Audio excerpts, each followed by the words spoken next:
12:10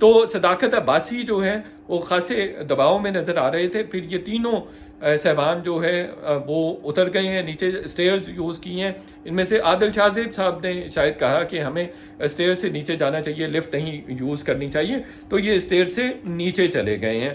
اچھا, نیچے چلے گئے. پھر یہ عادل شاہ زیب کی گاڑی میں بیٹھ کے یہ تینوں فرد جو ہیں وہ کہیں چلے گئے. اچھا, ہوا یہ ہے کہ یہ تقریباً کوئی 25-30 منٹ کا یہ انٹریکشن تھا, اور کہنے والوں کے عینی شاہدین کے مطابق صداقت عباسی سے بولا بھی نہیں جا رہا تھا. اور پھر یہ بھی کہ اصل جو سٹینڈ لیا ہے اس تمام ایشوز پہ وہ عارفہ نور صاحبہ نے لیا ہے, ظفر عباس صاحب نے لیا ہے. یہ انٹرویو بالکل ریکارڈ ہوا ہے, لیکن ڈان کی مینجمنٹ نے یہ فیصلہ کیا کہ یہ انٹرویو نہیں چلے گا. اور اب یہ ذرائع یہ بھی دعویٰ کر رہے ہیں کہ عادل شاہ زیب صاحب کی نوکری بھی داؤ پہ ہے, چونکہ انہوں نے پہلے انفارم نہیں کیا تھا, پرائر انفارم نہیں کیا تھا, نہ ہی انہوں نے اجازت لی تھی مینجمنٹ سے, اور انہوں نے اس انٹرویو کو ریکارڈ کر لیا. اور یہ بھی ہمارے ذرائع کے مطابق یہ بتایا گیا ہے, ہمارے ذرائع کے مطابق یہ بھی کہ انٹرویوز کی تمام ویڈیوز جو ہیں وہ ڈیلیٹ کر دی ہیں. ڈان کی مینجمنٹ نے یہ فیصلہ کیا ہے کہ وہ انٹرویوز کبھی بھی نشر نہیں کی جائیں گی. اور جو یہ کہا جا رہا تھا کہ شاید پیر کو یہ انٹرویو چلے گا, ایسا کچھ نہیں ہے, پیر کو بالکل نہیں چلے گا.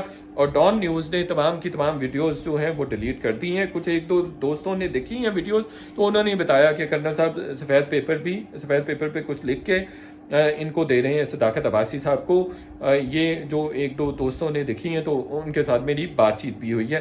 دوسرا یہ جو کہا جا رہا تھا کہ ڈان کا آفس شاید سیکورٹی اداروں سے ہائیلی گارڈڈ تھا, اس طرح سے کچھ نہیں تھا. ڈان کے اپنے 5-6 وہ گارڈ تھے, وہی لوگ تھے. اور کوئی ایسا دوسرا یہ بھی جو کہا جا رہا ہے کہ ڈان کے لوگوں نے احتجاج کیے, ڈان کے رپورٹرز نے اور ڈان کے اسٹاف نے جو احتجاج کیا ہے, ایسا بھی کچھ نہیں ہے. تو یہ تمام تفصیلات ہیں اس تمام واقعے کی کہ بالکل انٹرویو ریکارڈ ہوا ہے, لیکن ڈان کی مینجمنٹ نے فیصلہ کیا کہ یہ بالکل بھی نہیں چلایا جائے گا. اب آتے ہیں کہ پی ٹی آئی کی ایک نئی اسٹریٹجی اس تمام موو کے خلاف سامنے آئی ہے, جو زبردستی پارٹیز وغیرہ چینج کروائی جا رہی تھی, جس کے بارے میں ہم پہلے ہی کہہ رہے تھے کہ اس کا نقصان جو مخالف پی ٹی آئی مخالف جماعتیں ہیں ان کو بھی ہوگا. ایک اور بھی تجویز آئی ہے کہ پی ٹی آئی کے جن لوگوں سے زبردستی جماعتیں چھڑوائی جا رہی ہیں ان کی مائیں بہنیں بیٹیاں الیکشنز لڑ رہے ہیں, تو اس سے تو اور بھی عوام میں ان کے لیے ہمدردی پیدا ہوگی.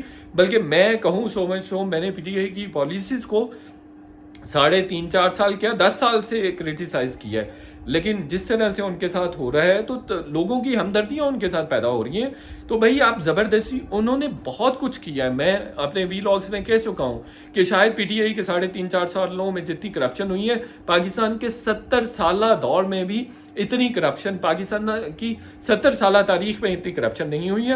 ان پہ بہت سارے دوسرے مقدمات بن سکتے ہیں, ان پہ کرپشن کے بہت سارے مقدمات ہیں, اور 9 مئی کے مقدمات بھی ہیں. ان کو عدالتوں میں پیش ہونا چاہیے, عدالتیں جانیں, ان کا کام جانیں, عدالتیں ان کو ضمانتیں دیں, ان کو سزائیں کریں, عدالتوں سے نمٹنے دیں, ان کو لاپتہ مت کریں. اس کا نقصان ہوگا جو دوسری پارٹیز الیکشنز میں جائیں گی, لوگوں کی خام خواہ ان کو ہمدردیاں مل رہی ہیں.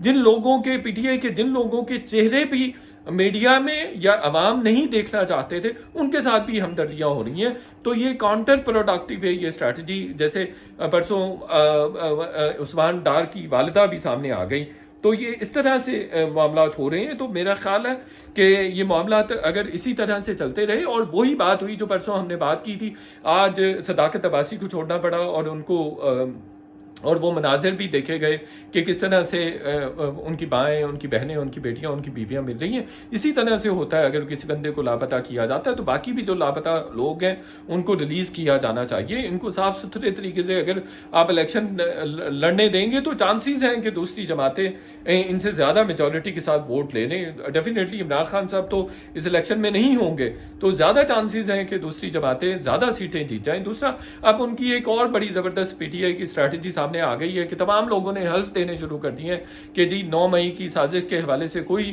باقاعدہ طور پہ پلاننگ نہیں کی گئی تھی. عمران خان صاحب نے ہمیں نہیں کہا تھا, وہ حلف دے رہے ہیں.